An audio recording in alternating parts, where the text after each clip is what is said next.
school is to have something like this in order na walang ikontrachimpo, mapainit, mapauran.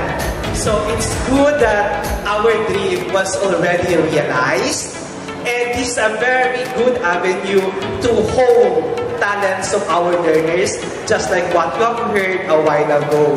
So, durugin kasalamat sa pagpanigayon, pagpalikasan ng ating Congresswoman sa bulig ni Mayor Garin and the rest of the members of the responsable gobyerno team para mapapatigayon ang activity, ang mga projects sa mga eskwelahan in order to help our children.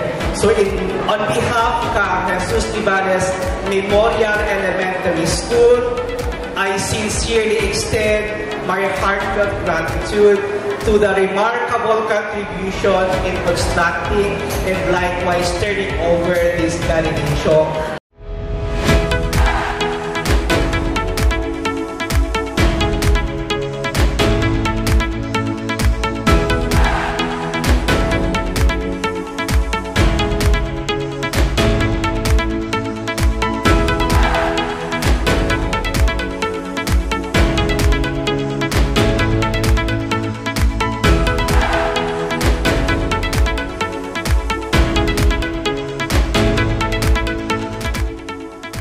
On behalf of the national government under the Bongbong Marcos administration, kag sa liderato ni Speaker Martin Romualdez, we turn over this garination sa Igbugo Elementary School para mausap yung pagid kag matawang tapagid in venue for our children to increase their capacity to socially interact with others. Congratulations!